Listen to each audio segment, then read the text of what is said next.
risque de perturbation dans la production et la distribution de pain. Le regroupement des boulangers du Sénégal en grève de 72 heures à partir de mardi prochain.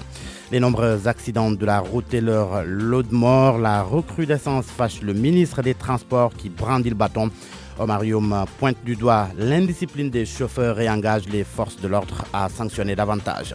L'affaire de la mort du conducteur de Jakarta à Thiès, la famille de Amar Mbaye, satisfait des résultats de l'autopsie, annonce une plainte contre X malgré l'autosaisine du procureur. Occupy Sénégal, le nouveau plan d'action de la plateforme Art Linuboko Mounu entre autres, et à partir de vendredi, caravane de sensibilisation, rencontre avec les missions diplomatiques, rassemblements, concerts, marche partout dans le pays. Cette information qui ne va pas plaire aux consommateurs, mardi prochain, ils risquent de se réveiller sans pain, sinon pas suffisamment. Et pour cause, le regroupement des boulangers du Sénégal annonce une grève de 72 heures les 27, 28 et 29 août prochains. Les boulangers exigent une application de la réalité du prix, plus clairement une réévaluation du prix de la baguette. Le président du regroupement des boulangers du Sénégal, Modou Gueye, au micro de Salifso. Nous allons en grève parce que le ministre continue de s'agiter pour des dilatoires. Les boulangers demandent une seule chose, l'application de la réalité des prix. On a fait une enquête économique sur le marché, faite par des agents assermentés du ministère du Commerce, mais le ministre refuse d'aller vers l'application des résolutions. On a déjà amendé la réglementation pour le secteur de la boulangerie. On s'attendait à l'application du prix au gramme du pain. Le ministre refuse de l'appliquer, évoquant la sensibilité du pain, mais comme les boulangers ne peuvent pas supporter ce lourd fardeau, parce que ça ne les incombe pas, c'est au gouvernement, pour alléger le panier de la ménagère, de trouver des solutions. Nous sommes des économistes, nous sommes des transformateurs, nous transformons un produit et nous la commercialisons à sa juste valeur. C'est pourquoi nous décrétons 72 heures d'arrêt de production le 27, le 28 et le 29 de ce mois. Cette date sera reconduite tous les mois jusqu'à la satisfaction de nos revendications. La Fédération des boulangers du Sénégal, quant à elle, n'est pas concernée par cette grève annoncée. Elle se démarque de cette initiative. Les membres de la Fédération des boulangers du Sénégal confient ne pas être au courant d'un quelconque arrêt de production. C'est la série noire. Ces derniers jours, plusieurs morts dans des accidents de la route. Hier, seulement 3 personnes ont perdu la vie sur la route de Mabo dans le département de Birkilane. 9 blessés ont été admis aux soins à l'hôpital de Kaffrine. La veille, à Cœur-Martin, sur la route de Fatick, un accident a fait 7 morts à Badiouré dans le département de Bignona. 5 morts samedi dernier, une quinzaine de morts donc en moins d'une semaine. Une recrudescence qui fait réagir le ministre des Transports terrestres et du désenclavement. Selon lui, il faut sévir et il engage les forces de l'ordre à sanctionner davantage. Omar Youm au micro de Cheikh Anta Diop. Nous avons constaté un certain relâchement qui a induit beaucoup d'accidents ces temps-ci. Alors qu'il y a de cela 2 mois, nous avons constaté quand même une certaine accalmie due au fait qu'il y a eu des brigades qui ont été montées et qui permettaient de faire le contrôle de manière régulière. Donc nous insistons encore une fois sur la nécessité d'accentuer les contrôles parce que nous avons constaté que 90% des accidents sont dictés par le comportement humain et pour cela il faut de la prévention mais il faut aussi de la sanction. Test réglementaire qui nécessite justement un changement de comportement, donc plus de vigilance, plus de respect de la réglementation, plus de respect des règles de dépassement, des distances réglementaires, plus de respect des aires de repos qui sont dédiées à ça. Le ministre Omar Youm qui était à Thiès hier, pendant ce temps, le maire de Diouroup lui réclame des ralentisseurs pour freiner l'excès de vitesse sur l'axe Ndiosmone-Diouroup-Fatick. Cela dans le dessein de réduire les accidents. Et nous retournons à Thiès où la famille du boulanger conducteur de moto Jakarta tué a décidé de porter plainte. Elle demande au procureur de la République de diligenter cette affaire. La victime, Amar Mbaye, a été inhumée hier. Cheikh Anta Diop. Le ministre des Infrastructures, des Transports terrestres et du désenclavement, Cheikh Anta Diop qui doit nous parler de cette affaire qui défraie la chronique à Thiès, la mort d'un conducteur de moto Jakarta, un boulanger par ailleurs. Sa famille a décidé de porter plainte contre X après les résultats de l'autopsie. Mafatim Mbaye, père du défunt, rassure, les résultats de l'autopsie sont très satisfaisants. Ce que l'autopsie a révélé, ce n'est pas quelque chose qu'on donne comme ça. Bon, mais nous sommes satisfaits de l'autopsie. C'est ce que je peux dire pour l'instant. Bon, parce qu'il y a des choses en instruction, donc nous ne pouvons pas donner nos éléments, nos fonds de dossier, nous ne pouvons pas les étaler à la place publique pour éviter des parades. Traumatisme cervico-facial avec fracture du cou. Qui vous a donné ça? Bon, on ne dévoile pas nos sources quand même. Ah bon, vous ne dévoilez pas vos sources. Mais en tout cas, moi, je ne vous ai pas donné ça. Bon, si vous avez vos sources, alors ça, ce que vous dites engage vos sources. Avec l'appui des autorités judiciaires, en particulier du tribunal de grande instance de Thiès, Fatim Mbaye a annoncé l'ouverture d'une enquête. Et la famille a décidé de porter plainte contre X, dit-il.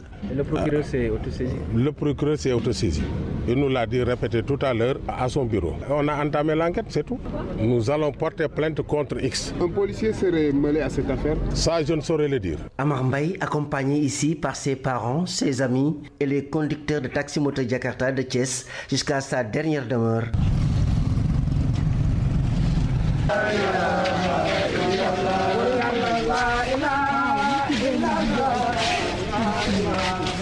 Il a été inhumé au cimetière de Madoki Diop.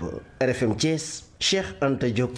À 7h05, Tahaou Ndonoy Magoum Islam en bouclier contre les injures à l'endroit des familles religieuses sur les réseaux sociaux. La Convergence réclame la pénalisation de ces actes répréhensibles.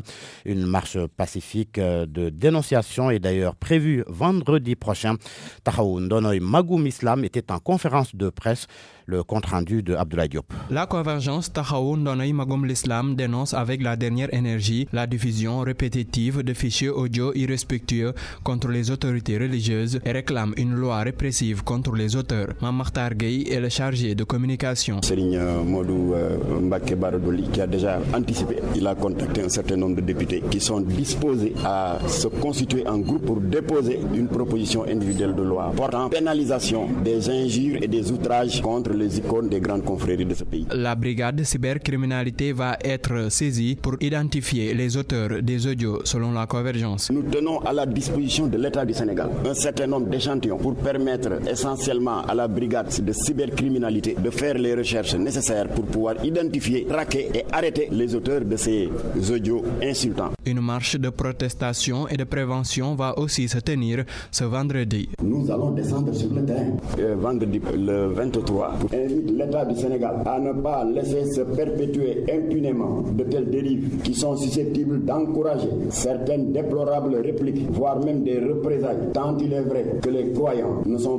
pas tous censés avoir la même capacité de sang-froid. La Convergence Tahaou Ndonoy Magoum l'Islam, qui regroupe toutes les confréries du Sénégal, compte s'étendre dans toutes les régions avec des cellules locales. Transparence dans la gestion des contrats pétroliers et gaziers. La plateforme citoyenne Arlinoubok veut reprendre du poil de la bête. La plateforme lance vendredi prochain le programme Occupy Sénégal ou Tahaou fait un nouveau plan d'action pour intensifier le combat pour la transparence dans la gestion des contrats pétroliers et gaziers. Le programme va se dérouler dans la diaspora et également la plateforme compte rendre visite aux missions diplomatiques ici au Sénégal. Le compte-rendu, Jean Pondour plutôt, a parcouru le communiqué de la plateforme citoyenne Arlinoubok. Dans la diaspora, Arlinoubok prévoit un rassemblement devant les ambassades du Sénégal à Paris, Milan, New York, Bruxelles, Ottawa et dans de nombreuses autres villes. Objectif: dénoncer l'inaction de la justice sénégalaise devant le scandale de corruption avéré et la spoliation des ressources. À Dakar et dans les régions, la plateforme citoyenne va mener une vaste opération de sensibilisation et de distribution de flyers et de documents dans les rues, marchés et gares routières. Cette campagne est intitulée 400 000 citoyens ngir aar suñu pétrole. Des activités qui vont être déroulées parallèlement aux initiatives sur le plan judiciaire au Sénégal et à l'international. Arlinoubok remercie les Sénégalaises et Sénégalais de l'intérieur du pays et de la diaspora qui se sont mobilisés pour exiger la libération de Guy Marius Sagna. Ils informent dans le communiqué que la même détermination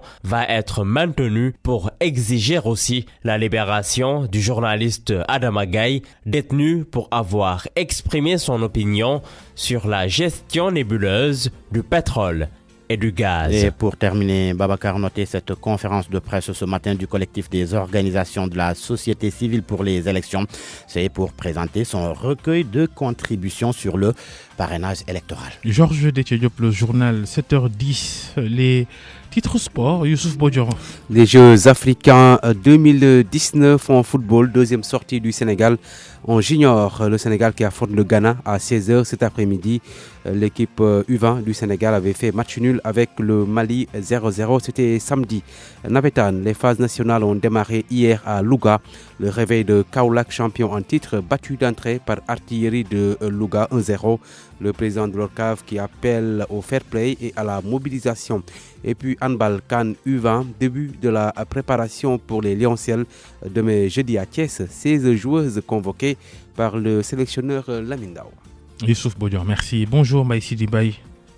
Bonjour Babacar. À tout à l'heure pour votre chronique, comme tous les mercredis sur RFM Matin. À 7h40, nous parlerons de la crise au Parti démocratique sénégalais. Et notre invité, Bachir Diawara, proche de Karim Wade. –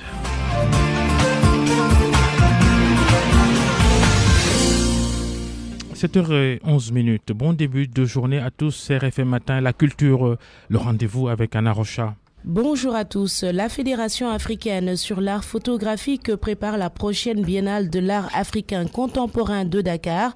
En collaboration avec Warou Studio, elle a organisé une rencontre d'échange et de décryptage du thème du Dakar 2020. Le docteur Babacar Mbaye Diop, qui animait la rencontre, n'est pas totalement d'accord avec le thème retenu pour le moment. Indafa, forgé, Out of the Fire. Momodou Oumarba. Babacar Mbaye Diop est ferme. Le comité d'organisation de la biennale a fait une erreur sur le thème et il doit rectifier. L'absence de X à la fin du mot fait qu'il n'a aucun sens en CRR. La biennale doit donc rectifier et rajouter un X à Indafa pour dire Indafa pour donner un sens au verbe. L'ancien secrétaire général de la Biennale a par ailleurs exhorté les jeunes artistes à mettre plus de sérieux à leur dossier de candidature. On reçoit plus de 700 dossiers. Ma candidature à la Biennale, j'avais reçu plus de 700 dossiers. C'est énorme.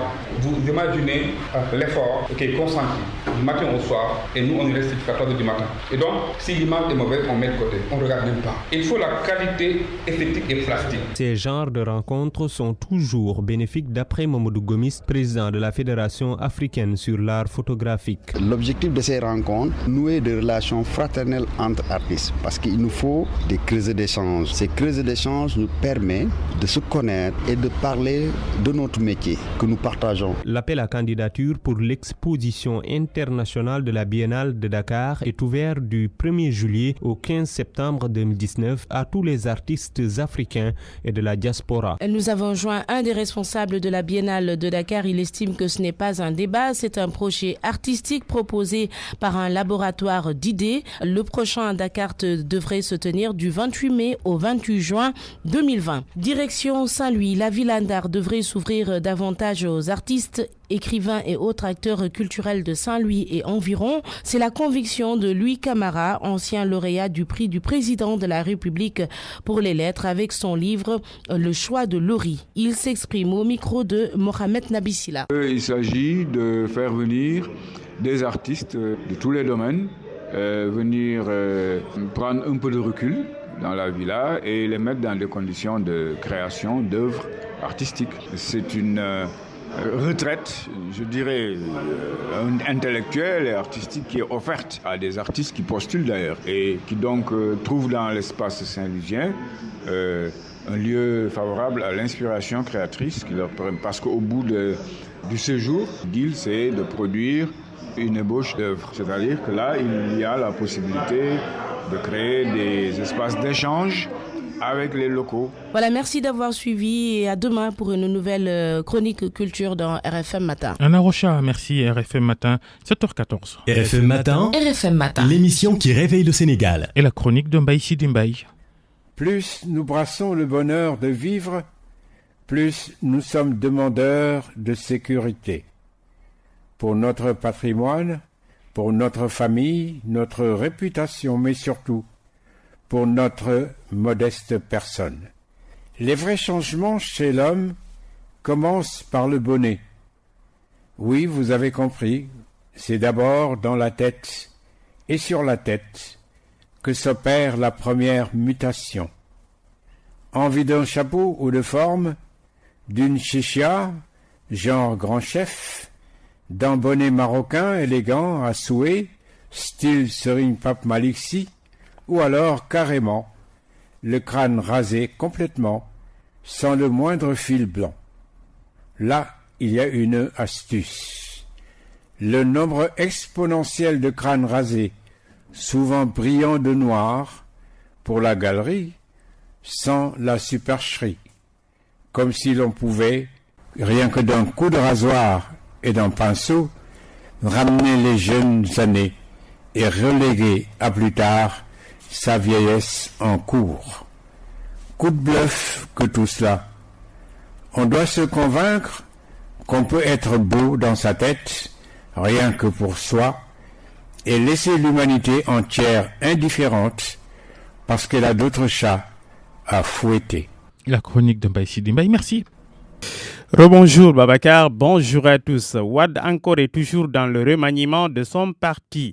Après le secrétariat exécutif national, c'était au tour hier de la Fédération nationale des cadres libéraux de passer au jury du pape du SOPI. Le journal Les Échos constate en première page que Maître Wade a reçu hier les cadres libéraux favorables à son fils Karim Wade. Ces derniers ont demandé au pape du SOPI de démettre Dr Cheikh Seck et Abdou Aziz Diop de leurs postes respectifs de président et de secrétaire général de la Fédération nationale des cadres libéraux. Accédant à leur demande, constate toujours le journal, Abdoulaye Wade a tout de suite invité ses camarades à lui proposer 2 profils pour qu'il procède au remplacement des frondeurs. Réunion demain donc des cadres karimistes pour apporter la short list. Dans le journal Les Échos, toujours, Sarah Sall, le patron du PDS à Koupentoum, démissionné du SEN, réagit. Il dénonce la démarche de l'Aïwad et les postes stratégiques définis et détenus par Karim et ses amis. Au cadre du PDS proche d'Abdoulaye Wade,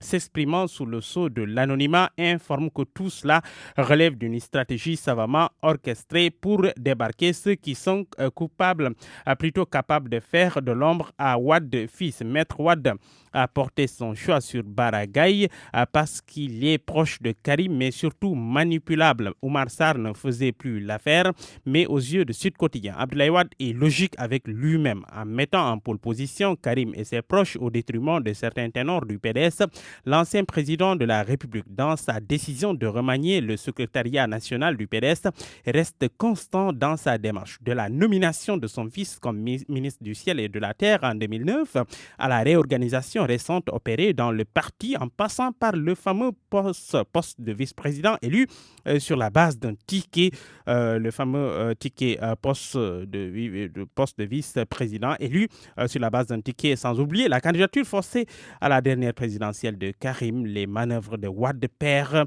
pour hisser son fils étaient flagrantes. Il y a eu toujours manœuvre au nez et à la barbe des frondeurs qui n'ont rien dit dans le rôle du magistrat Dixit. C'est pourquoi, dans sa livraison du jour, le journal Le Témoin s'interroge sur les capacités réelles de l'ex numéro 2 du PDS, Oumar Sarr, de diriger la fronde. A-t-il l'étoffe pour faire face à l'Aïwad et à ses souteneurs? Le confrère doute. Et méthodiquement d'ailleurs, le journal s'explique. Oumar Sarr, qui est dirigé par procuration, le PDS n'a pas le charisme et l'autorité nécessaires pour diriger les frondeurs. En l'absence de Karim Wade, rappelle le journal, il n'a jamais su se faire respecter des militants qui savaient qu'il ne faisait que chauffer par intérim la place en attendant le retour au pays du véritable propriétaire du PDS. L'analyste redoute aussi une fronde dans la fronde ou des divergences de vues et d'orientation stratégique parce qu'il est de notoriété publique, rappelle toujours le confrère, qu'entre Oumar Sarr et Babacar Gaye, ce n'est pas pas le grand amour. Leur alliance n'est que conjoncturelle. D'autres observateurs politiques contactés par l'Observateur ce matin aboutissent à la même conclusion. Au PDS, il n'y a pas de logique démocratique, c'est la logique du chef Wade, la seule constante du PDS. Rien de nouveau dans la démarche. Oumar Sarr et compagnie n'ont pas le charisme et l'étoffe nécessaire pour s'émanciper du Parti démocratique sénégalais. Nous reparlons de la mort de Amar Mafati Mbaye, l'autopsie disponible depuis hier. Alors, meurtre ou accident, le journal Le Témoin note qu'on n'en sait rien. L'autopsie ajoute au mystère, constate le journal. Le médecin se contente de dire que le jeune est mort d'un traumatisme cervico-facial avec de multiples fractures. Aucune précision sur les causes des blessures, remarque pour sa part le journal Réumi.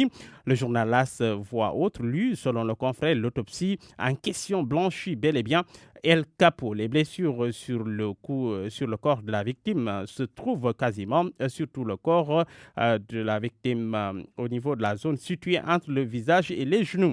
El Capo lui-même brise le silence dans une vidéo publiée dans un groupe WhatsApp. Il se défend. Le journal Vox Populi rapporte ses propos. Personne ne vous montrera ma présence sur les lieux parce que je n'étais pas là-bas. Mais la famille de Amar Mafati Mbaye ne l'entend pas de cette oreille. Elle continue d'accabler El Capo. Son père porte plainte contre X. L'Observateur est allé d'ailleurs à la rencontre de la famille de la victime. Témoignage poignant de l'épouse de Amar Mafati Mbaye.